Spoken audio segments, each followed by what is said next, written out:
I haven't been with them that long. They can tell you. And you don't have that much hair I either. just comb it. There it is. It's ready.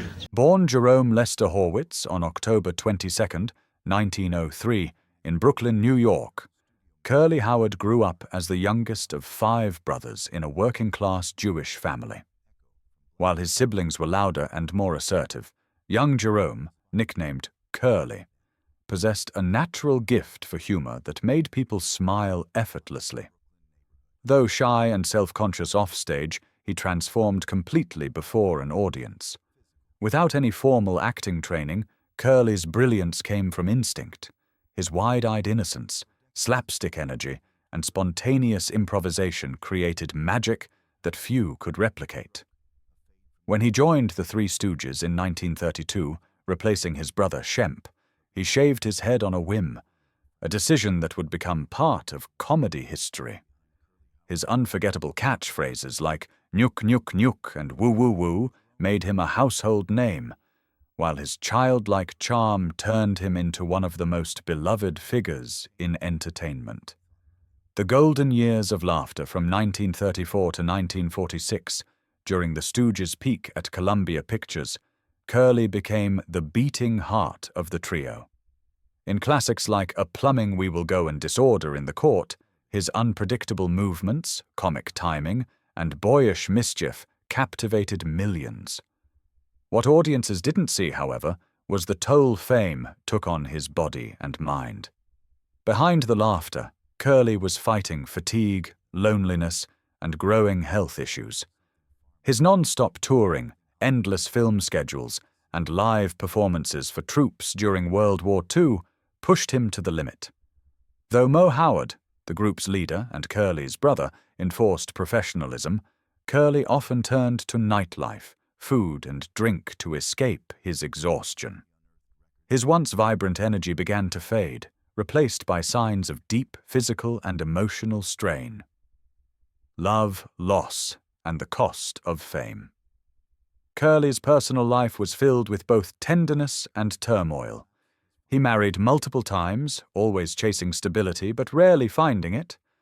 His second marriage to Elaine Ackerman brought him his first daughter, Marilyn, but ended in divorce, leaving a wound he never truly healed from. Despite his charm, Curly struggled to sustain relationships, often caught between the demands of fame and his longing for a peaceful home life.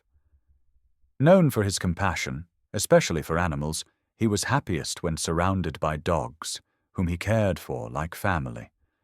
But as the years wore on, his health declined rapidly. His weight fluctuated, his blood pressure soared, and his once unstoppable energy dimmed. By the mid-1940s, the signs of serious illness were undeniable. The tragic decline. In 1946, while filming Half-Wit's Holiday, Curly suffered a massive stroke at just 42 years old. It marked the end of his time with the Three Stooges and the beginning of a heartbreaking final chapter. For years, fans believed his decline was sudden, but recently uncovered medical and studio records reveal a more painful truth. Curly had been showing signs of neurological distress long before his collapse, but the Hollywood studio system, desperate to keep profits high, urged him to keep performing. Letters between executives show they ignored his worsening condition, prioritizing production schedules over his health. Mo did all he could to protect his brother, but even he couldn't fight the system's indifference.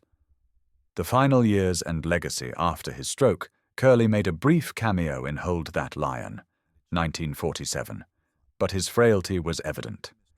His fourth wife, Valerie Newman, stood by him through his final years, giving him stability and love he had long sought.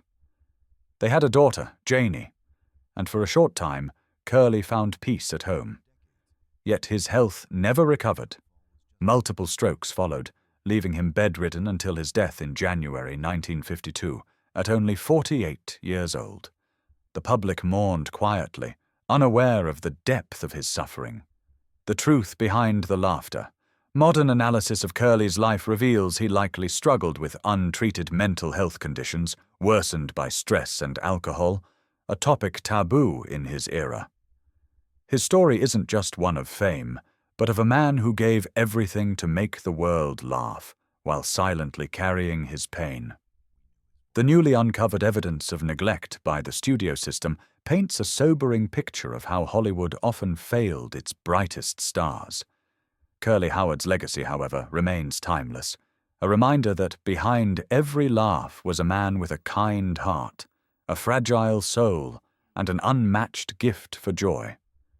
His life may have ended in tragedy, but his laughter lives forever, echoing through generations as proof that true comedy often comes from the deepest places of the human spirit.